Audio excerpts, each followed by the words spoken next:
Tema: suma de vectores por el método de componentes.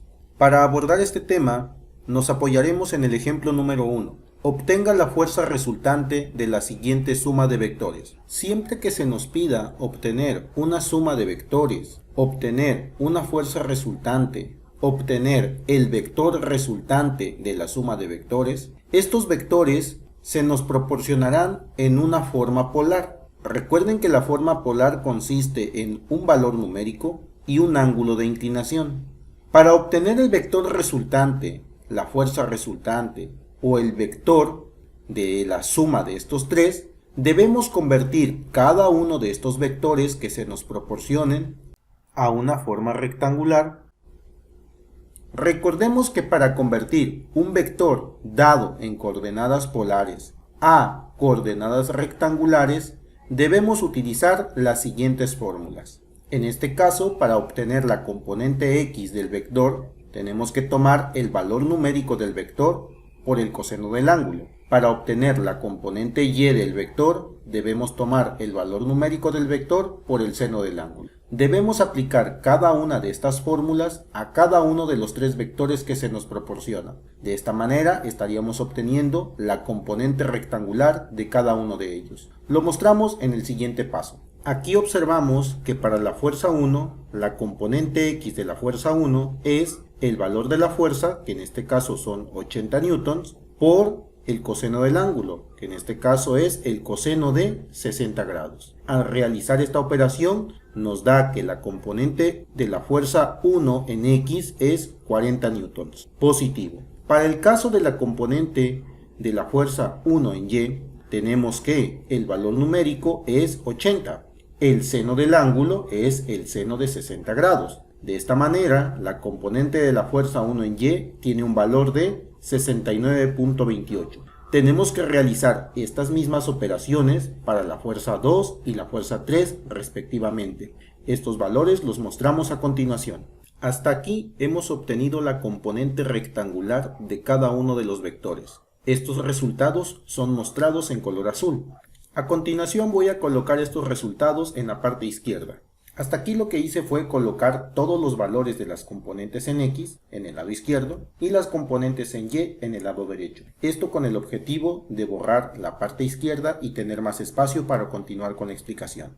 Bien, ahora como siguiente paso debemos de sumar todas las componentes en x y todas las componentes en y. Esto debe de ser una suma algebraica, es decir, 40 menos 22.98 más 20.83 y obtienes la suma de la componente en x. Del mismo modo para la componente en y, 69.28 más 19.28 menos 118.17. Esto te va a dar la suma de las componentes en y.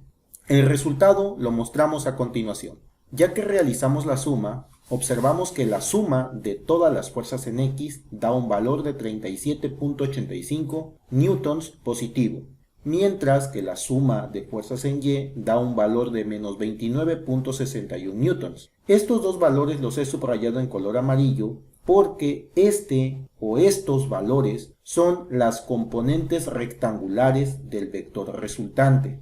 Es decir, así como nosotros obtuvimos las componentes rectangulares de cada una de estas fuerzas, que son 3 para este ejemplo, al momento de sumarlos, la suma da un vector resultante, o da el vector suma, por así decirlo, el resultado del vector final. Ese vector final, obviamente, va a ser también obtenido en componentes rectangulares. Esas componentes rectangulares de ese vector son esto que tenemos aquí mostrado en color amarillo. ¿Qué es lo que debemos hacer a continuación? Ahora debemos de graficar estos vectores en un plano cartesiano.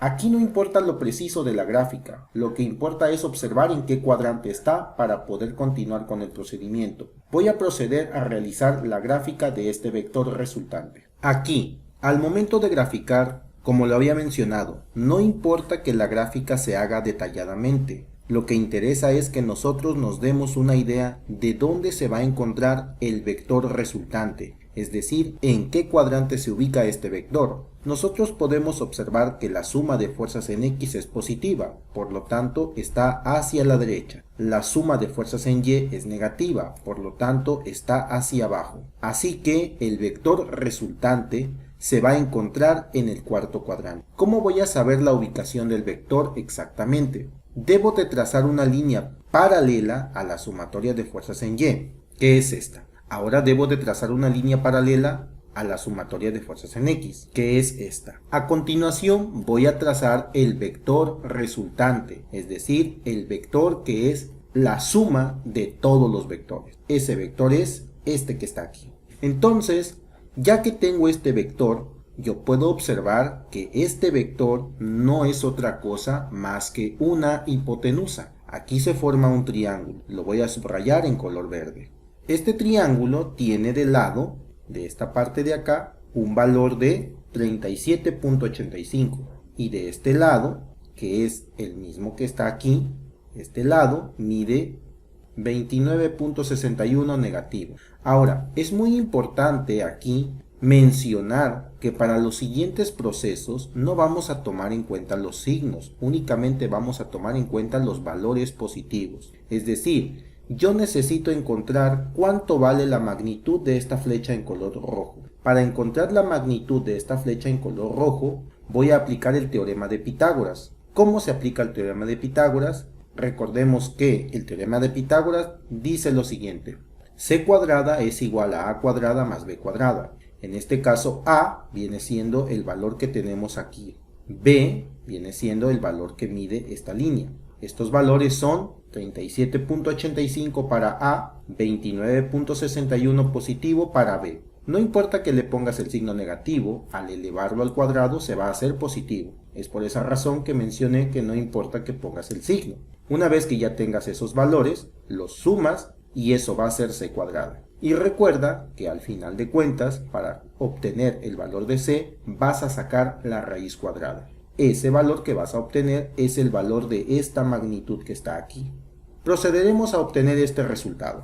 En el libro, la fórmula nos dice que la fuerza resultante es la raíz cuadrada de la suma de fuerzas en X al cuadrado más la suma de fuerzas en Y al cuadrado. Esto ya lo expliqué anteriormente, ahora únicamente lo que voy a hacer es uso de esta fórmula. Sustituyo estos valores que están subrayados aquí en color amarillo, que son sumatoria de fuerzas en X y sumatoria de fuerzas en Y, respectivamente, dentro de la fórmula y obtenemos. Realizando los cálculos tenemos que la fuerza resultante tiene un valor de 48.05 newtons. Quiere decir que esta flecha que está aquí en color rojo tiene una magnitud de 48.05. Hasta aquí hemos obtenido el valor numérico del vector y nos falta encontrar el ángulo de inclinación. Recuerda que el ángulo de inclinación siempre se va a tomar a partir del eje de X positivo y en sentido contrario de las manecillas del reloj.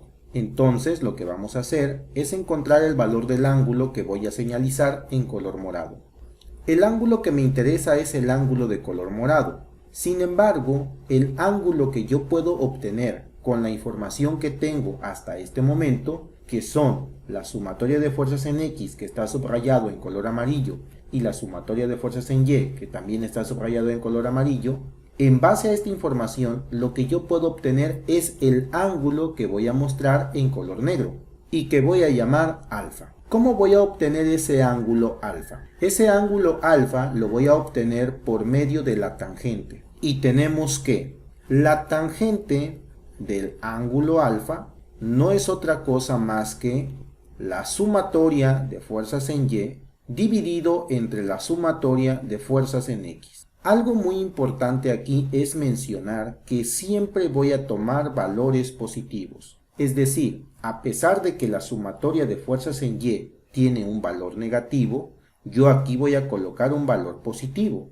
porque así lo está colocando la fórmula. Al despejar este valor, yo observo que alfa es igual a la tangente inversa, que es la fórmula que ustedes van a utilizar siempre. Así que tenemos que alfa es igual a la tangente inversa de la sumatoria de fuerzas en Y sobre la sumatoria de fuerzas en X. Sustituyendo este valor con los valores que tenemos aquí subrayado en color amarillo, tenemos lo siguiente. Al realizar la operación, el resultado que nos da es, el valor de alfa nos da un valor de 38.03 grados. Este valor de alfa es el ángulo que está acá en color negro. Sin embargo, lo que yo requiero es el ángulo en color morado. Observamos que la suma del ángulo en color morado más el ángulo en color negro tiene que ser 360 grados. Entonces, para encontrar el ángulo en color morado, lo único que tengo que hacer es alfa está sumando, va a pasar restando. Así que al sustituir tenemos que